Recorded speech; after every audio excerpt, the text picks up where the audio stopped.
নমস্কার বন্ধুরা, তোমরা সবাই কেমন আছো? আশা করি সবাই ভালো আছো। আজ চলে এসেছি একটি ইনফরমেটিভ ব্লগ ভিডিও নিয়ে।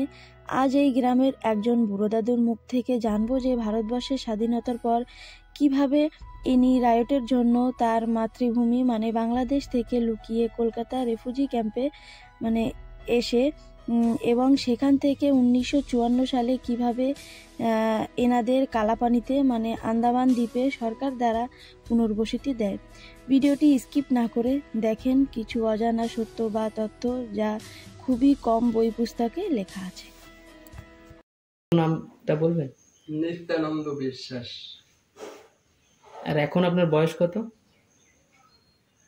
এখন হিসাব করলে বোঝা যায় 80 তো হয়ে গেছে। 80 হয়ে গেছে।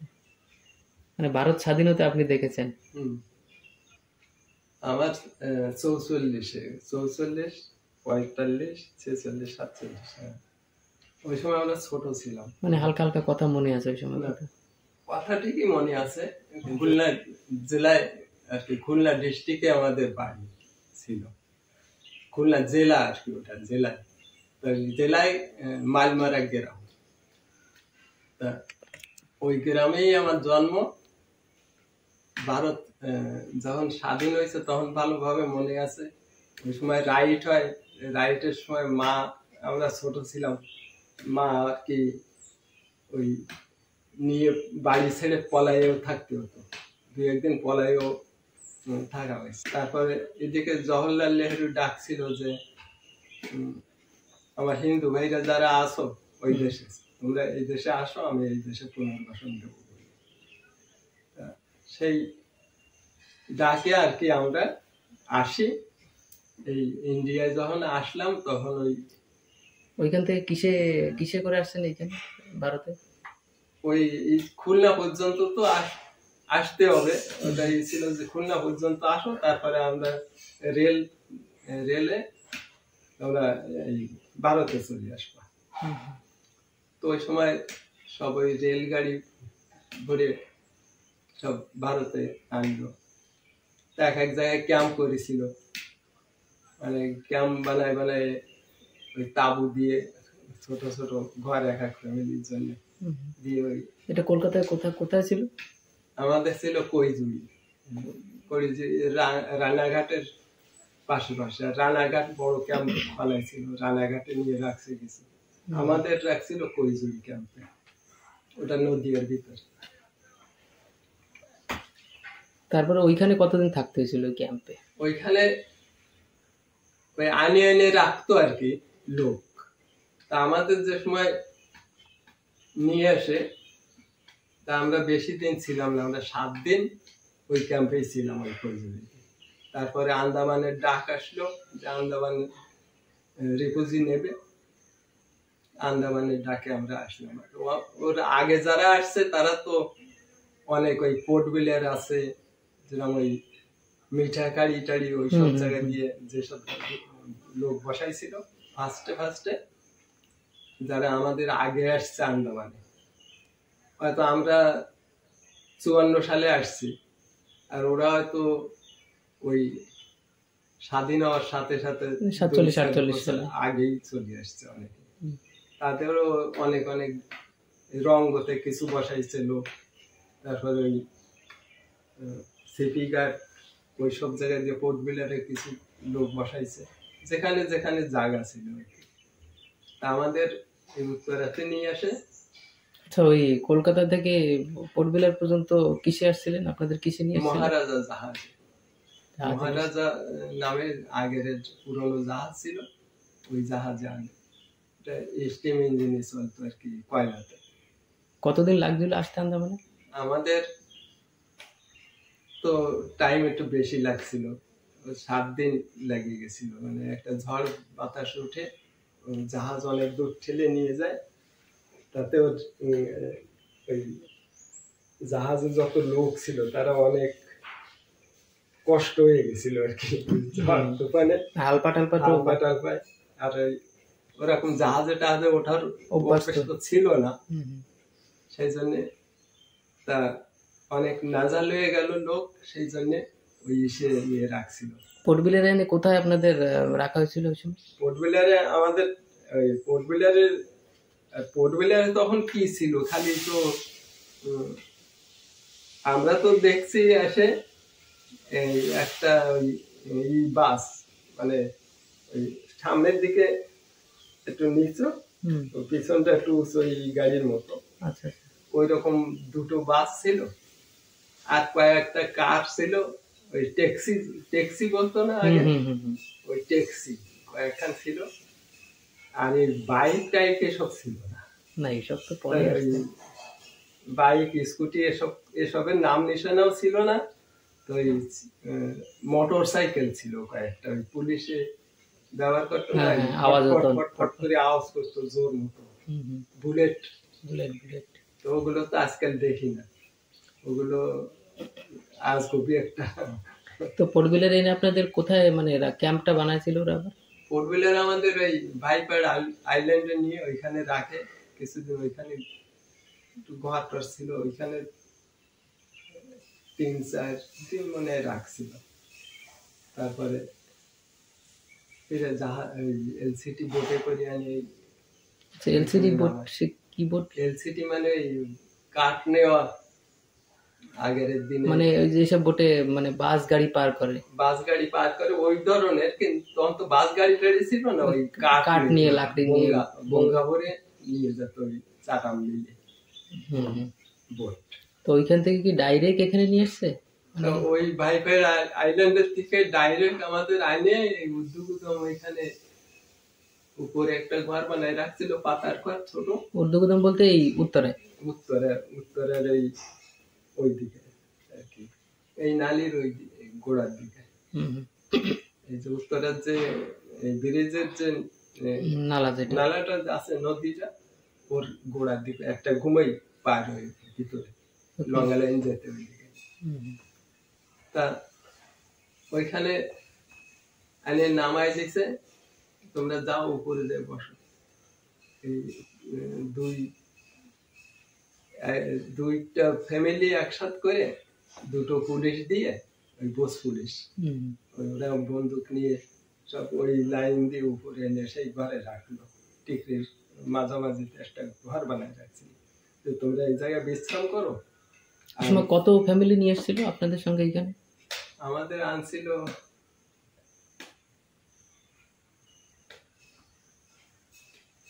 18 ফ্যামিলি। মানে আরো লোক ছিল, কিন্তু ওদের ওই বোটের থেকেই ভাগ করে নিয়ে, ওই ভাইপার আইল্যান্ডের থেকে ভাগ করে নিয়ে যায়, কিছু নিয়ে গেল বকুলতলা। আচ্ছা, এই নামকরণ গুলো কি আগে দিয়ে ছিল নাকি পরে নামকরণ হয়েছে জায়গার নাম? পরে নাম হচ্ছে আর কি, তখন এসব নাম অত ছিল না। ওই এখন তো বকুলতলা আছে, ওইখানে নিয়ে গেল আদা লোক, আর আদা আমাদের এইখানে নাম আছে। তা ওরকম না, মানে হয়তো এই জাহাজে সে এতগুলো লোক আর কি দিয়ে গেল, পরের জাহাজে আবার নিয়ে আসবে সেই মেল সেই এলসিডি বোটে করে, না ওই মহারাজা জাহাজ। না এইখানে মানে কদমতলায় এখানে তো ওই সাধন ছিল, মানে ওগুলো তো অনেক আস্তে আস্তে চলতে মনে হচ্ছে, এমন বেশি জোরে চলে না। ওইগুলো কি কয়লার ছিল ওইগুলো, না ওইগুলো এমনি ডিজেলে? সবই কয়লায়, ডিজেলের ইঞ্জিন ছিল না, সব কয়লাতেই বোট চলত। তা আলে ওইখানে যখন নামাই দেয়, তো ওই দুই ফ্যামিলির একটা পুলিশ দিয়ে উপরে পাঠায় দেয়। তা আমাদের বুড়োরা যারা ছিল, বাবা বা আরো যারা ছিল, বাবা আছে হেড ফ্যামিলি, তা জিজ্ঞাসা করে যে ওই বাবুর কাছে, আর এরা হিন্দিতে কথা বলে, হিন্দি তো জানতো না, আর ওই ইসের লোক ছিল আর কি, ওই রাশির থেকে আনে লেবার, ওই ওরা কুলি বলতো, মানে এখানে ওদের আগে আনছিল না ওই সময়, ওকেই আনে সব জায়গায় সাফাই করে করাইছিল আর কি, কাঠ ওই একটা ঘর হয়তো রাখতো।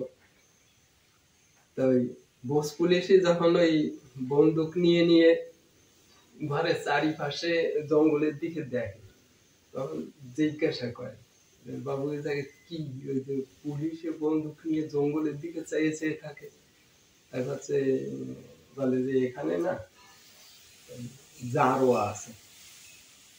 জারোয়া জারোয়া কি কি জিনিস, কি রকম বলে, আমাদের মতো একরকম মানুষ আছে, তারা ল্যাংটা থাকে আর তারা কালো, তারা ওই তীর মারে। সেই জন্য এই সব জায়গায় দিয়ে আছে, তো তীর মারতে পারে, তার জন্য পুলিশ জঙ্গলের পাশে ডিউটি করতেছে। গুলোকে শুনে তো আরো ভয় লাগছে। আগে ভাবছিল তুমি বাঘ টাঘ আছে নাকি জঙ্গলে, বলে এখানে বাঘ বাড়লে কিছু নাই, আর হরিণ শুয়ারি আছে। ওই সময় তো জারোয়াদেরও একটা ভালো উৎপাত ছিল, ওরাও তো নতুন ধরনের লোক, ওই সময় প্রথমবার দেখলাম। জারোয়াটরা তো তখন হিংস্র ছিল, ওরা মারতো, লোক মারতো। তারপরে ওই লোক টোক দেখলে ওরা করতো কি, গাছের পাংখায় বাড়ি দিত, যদি সরে যায় তো ভালো, ওই আওয়াজ শুনে। গাছে বড় বড় গাছ আছে না, গাছের যেসব পাংখা, ওতে কোনোটা দিয়ে বাড়ি দিলে ঘুম ঘুম আওয়াজ হতো। ওই আওয়াজ শুনে যদি সরে যেত লোক, তাহলে তো ভালো, তা না হলে ওরা তীর মেরে দিত। ওইভাবে ওই পুলিশ দিয়ে হয়তো এক ফ্যামিলি হাঁটিয়ে যেতে হবে, বলে যে তোমরা শুধু খালি হাতে চলে যাও, তোমাদের মালপত্র সব জায়গায় পৌঁছে যাবে। ওই লেবার ছিল, কুলি, ওরা সব ওই মালপত্র ওকে দিয়ে আমাদের খালি হাতে আনছে।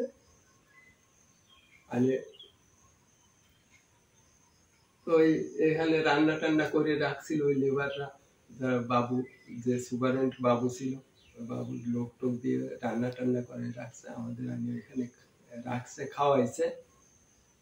এই ক্যাম্পে, উত্তরের ক্যাম্পে। তো ফার্স্টের দিন আমাদের হরিণের মাংসই বলে, হরিণ ই করে রাখছিলাম। তা এটা কত সালের ঘটনা আপনি বলতেছেন? এখন দেরি হয়ে গেছে, 54 সালে। ওই আর কি, আইনে তো আর আমাদের বেশি দিন আর রাখেনি, 54 সালে আইনে, সেই 54 সালের ভিতরেই আর কি আমরা আসছিলাম আষাঢ় মাসে। তা ওই ক্যাম্পে 2 বছর রাখছে। ওই ক্যাশ ডোল বলতো তখন, ডোল টাকা দিত খাওয়ার জন্য। ওই ফ্যামিলি করতে হিসেব ছিল, সেই রকম রেশন দিত। তারপরে এই দেশে আগে পুরনো লোকের কাছে জানতে পারবা, হয়তো কেউ কেউ বলবে যে এই জায়গায় একসময় লাউ কুমড়ো সিদ্ধ করে খাইয়ে লোক বাঁচিয়ে আছে, মানে খাওয়ার অনেক আকাল ছিল। একবার ওইটি হয়েছিল কিসে, ওরা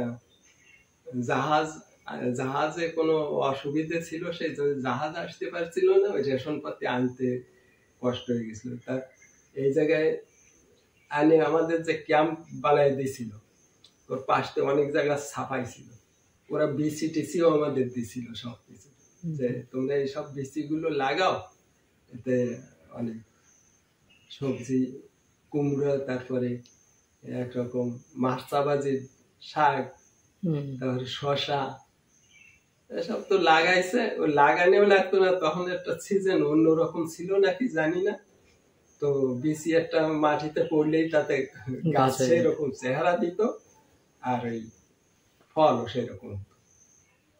তো ওই সবজি, শাক সবজি এইরকম পরিমাণে হয়েছিল যে ওই বছর আর কি মানুষ ওই সিদ্ধ করে খাইও বেঁচেছিল।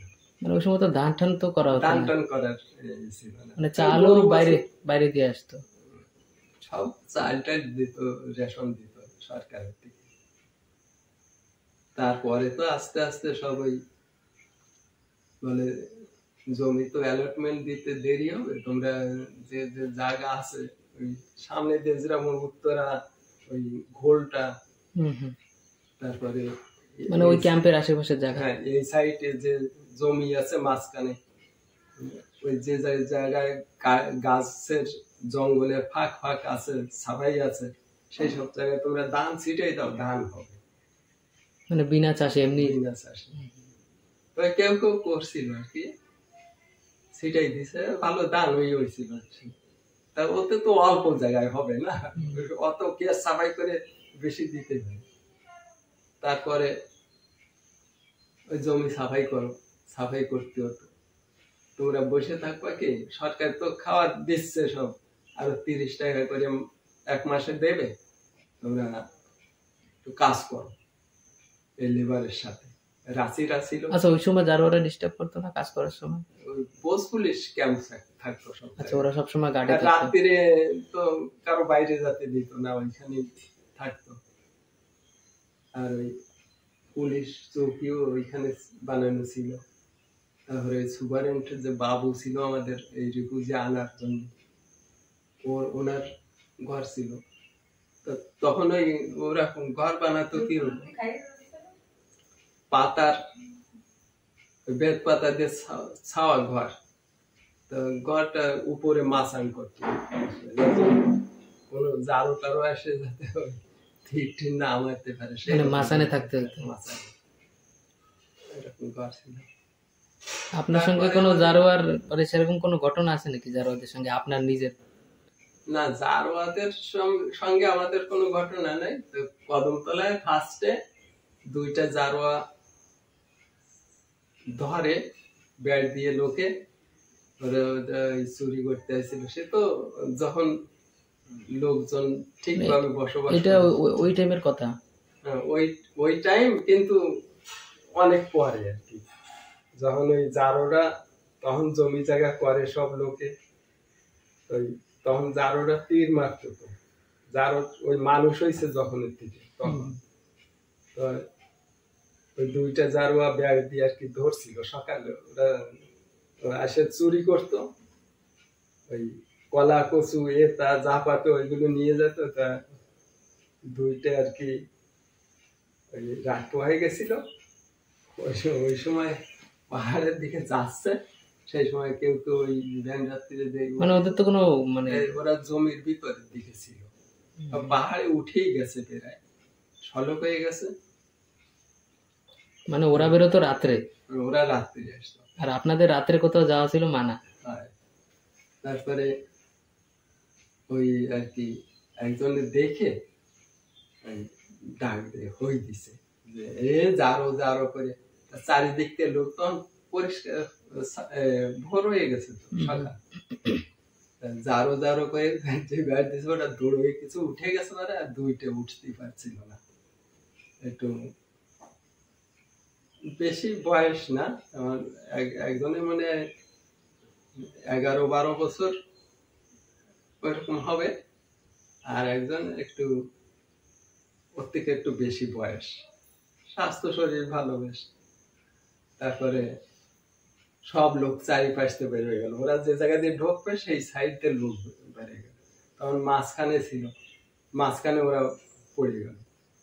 এখন কি করবো, ওকে কাছে তো তীর টিরও ছিল না, ওরা ওই দাগ কাছে আর একটা ছুরি রাখতো এইখানে চুরি করার জন্য।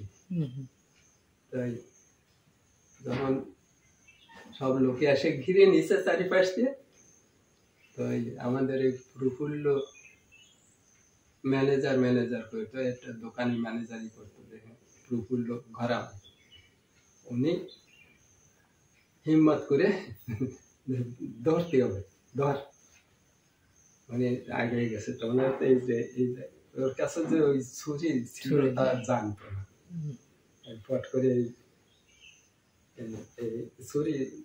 ছুরিটা কিরকম, এতটা লম্বা, ওই হ্যান্ডেলটা বানানো ওই পাতাটাতে দিয়ে কোনো গাছের ছাল টাল পেঁচাই একটু মোটা বানাইছে, তো ওই এইভাবে কোপ দিছে। আচ্ছা, ওইটা কি দিয়ে, লোহার কোনো কিছু না পাথরটা দিয়ে বানাতো?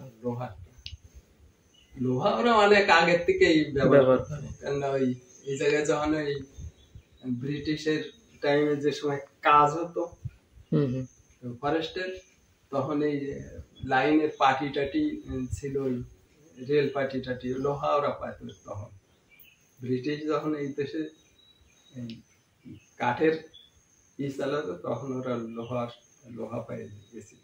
এর আগে তো শুনেছি যে ওই সুপারি গাছের, সুপারি গাছের দিয়ে তীরের তীর ধনুক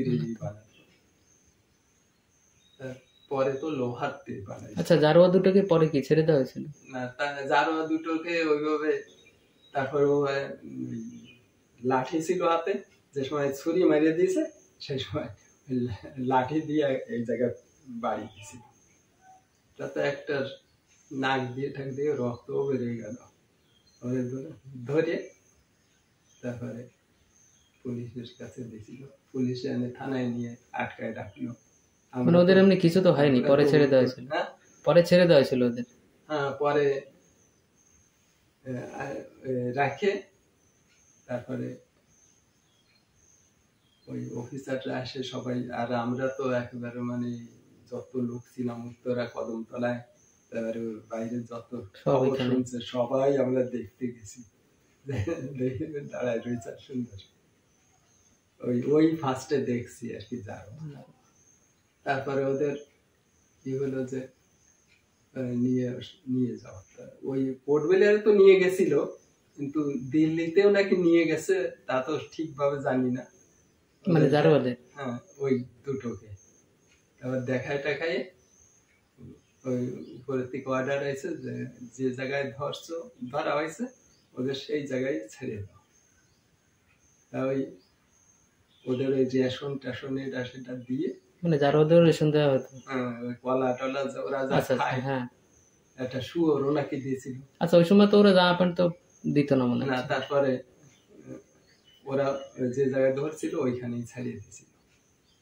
ওইখানে ছাড়িয়ে দিলে ওরা জঙ্গলে চলে যায়। তা বেশ কিছুদিন রাখছিল তো ওরা, মানে একটু মানুষের সাথে মানে ভালো লাগা শুরু হয়েছে, মানুষের ভাব হয়েছিল। তারপরে তো ওই চলে যায় ওরা, আবার ওই দুটোই আসতো, কেউ কিছু বলতো না। ওই সময় তো কথাবার্তা বলতে অসুবিধা হতো, কারণ ওদের ভাষা তো অন্য ভাষা। তো ইশারা ইঙ্গিতে তারপরে ওরাই মাঝে মাঝে আসতো। তারপর ওদের দেখা দেখি আরো কিছু, মানে ওই সময় একটু মানুষের আর জারোয়ার মধ্যে মিলাপ ওই সময়তে শুরু হলো, তারপরে তবুও মারতো। ওরা তো এই গ্রুপে, ওরা তো এক জায়গায় না, ওরা কালা পাহাড়, তিরু, তারপর অন্য অন্য গ্রুপ আছে ওদের। এই পাশের লোক এরা যখন আসে মিশে যেত, তারপরে আস্তে আস্তে আস্তে আস্তে ওইভাবে আসলো। তারপর তো মানুষ মারাটা একটু কম হয়ে গেল।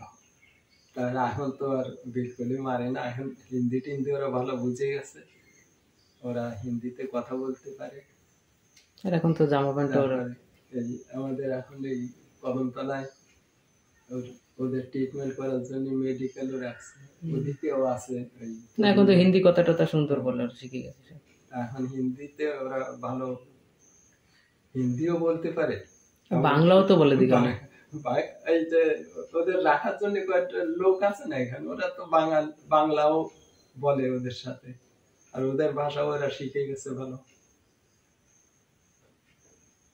এখন তো সেইভাবে আছে, মানে এখন আর কোনো অসুবিধা নেই, কোনো অসুবিধা নেই। তারপরে তখন আমাদের নতুন নতুন আমাদের তো অনেক অসুবিধা ছিল, কেননা রাস্তাঘাটের কোনো ব্যবস্থা ছিল না।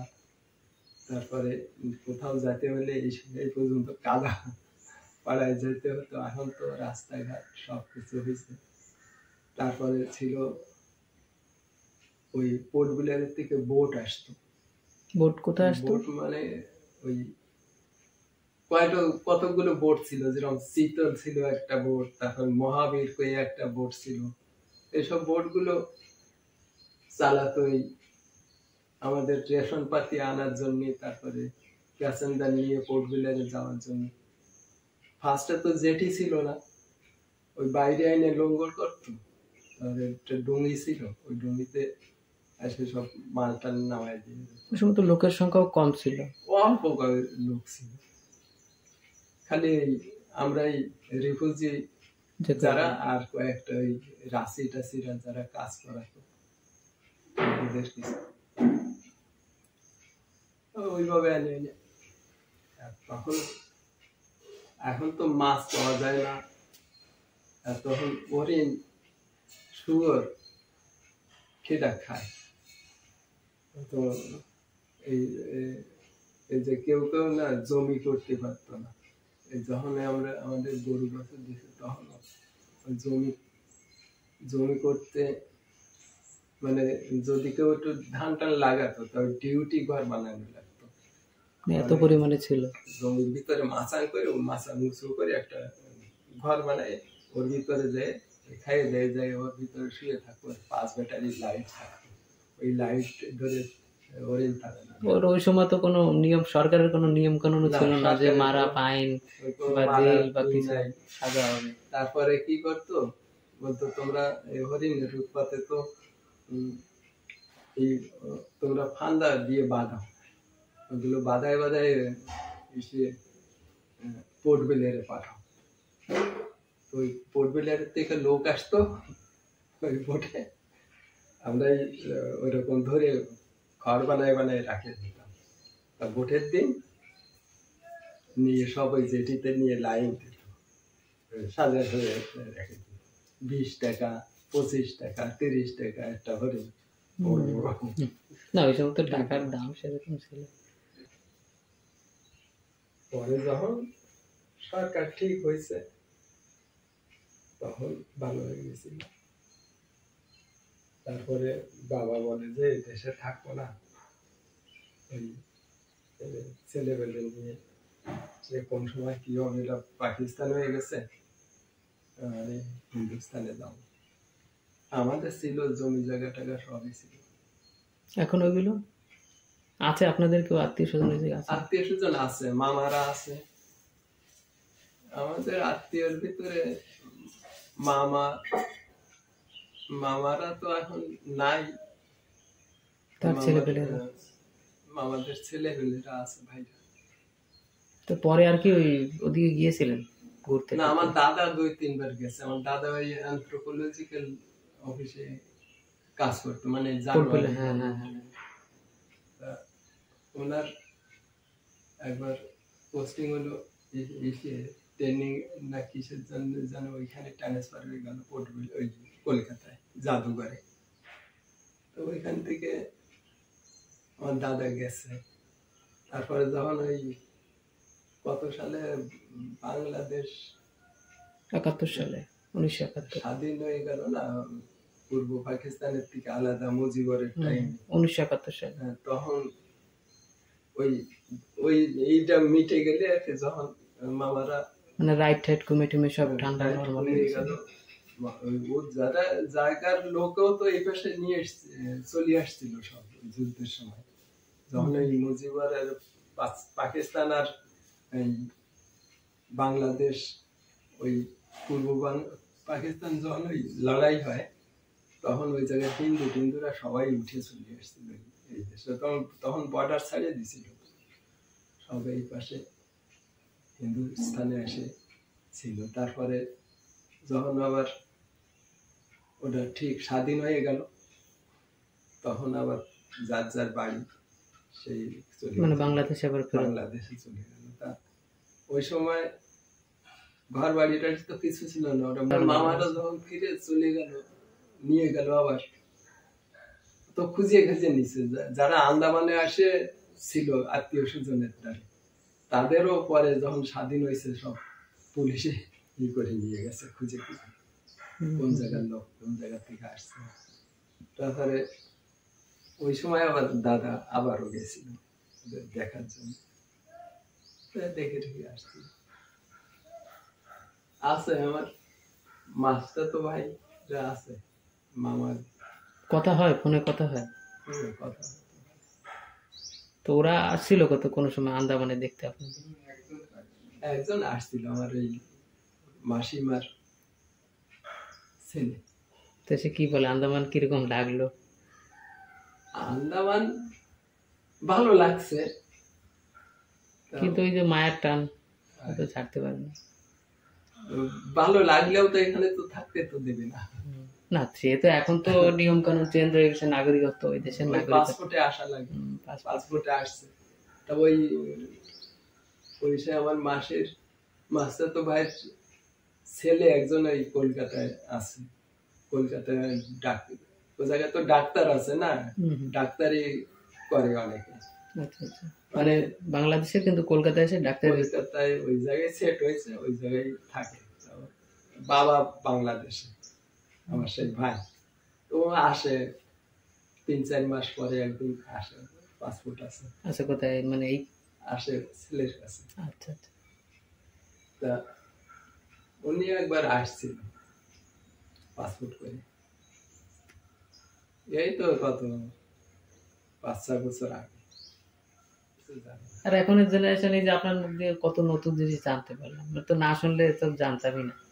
আর এগুলো বলারও তো কেউ নেই, কোনো বই পুস্তকেও লেখা নেই সব। না, এসব তো লেখা থাকে না।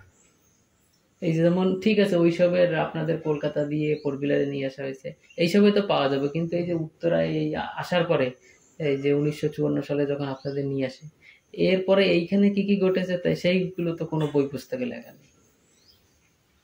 এখানে পরে তো এসব জায়গায় ধান টান অনেক ফলেছে, এমনকি এই তখন তো আমি তো দেখছি 1 মণ ধান 5 টাকা। 1 মণ ধান 5 টাকা? কত সালের কথা, কোন সালের কথা? কত বছর আগে। ছোটই ছিলেন ওই সময়? ছোট না, তখন 14-15 বছর। আমার বয়স 16-17 বছর হবে। সে কি আজকের কথা? তখন ওই 1 মণ ধান 5 টাকা 6 টাকা, 10 টাকা 15 টাকা 1 মণ চাল। এই যে তখন তো বাগ বাগিচার ফলারি বিক্রি করে সংসার করা হতো না, তখন ওই ধান হতো, মানে যে যত ধান চাষই করতো সবাই, ওই ধান তাও ঢেকিতে বানতে হতো, মেশিন টেশিন ছিল না। অত ধান ঢেকিতে বের করা সবাই ঢেকিতে বানে বেনে ওই চাল নিয়ে যেত। ওই যে লঙ্গা লাইন ওই জায়গায় ওই যে জয়শ্রী নাকি কোম্পানি ছিল, ওই প্লাইউড বানানো কোম্পানি, ওই জায়গায় অনেক লোক ছিল ঘরে। এখন তো ওটা নাই, এখন তো বন্ধ হয়ে গেছে লোক। এইখান থেকে বোটে করে ওই জায়গা নিয়ে যাওয়া, ওই জায়গায় চাল নিয়ে যেত খড়িয়ারা। আমাদের এখানে কেউ তো ওই চালের ব্যবসা করতো, যেরকম কদমতলায় চন্ডি সেট হয়ে একটা লোক ছিল। তারপরে আমাদের এখানে শান্তিরাম মন্ডল, তারপরে এটা পুলিন বিশ্বাস, এরা সব ওই ব্যবসা করে। কি করবো, শেষ করবো তো অনেক লম্বা হয়ে যাবে না, আর একদিন আর একটা করলে হবে না তাহলে বাকি গল্প। ঠিক আছে দাদু, ছোট্ট একটা এই এত ইনফরমেশন দেওয়ার জন্য আপনাকে অনেক ধন্যবাদ।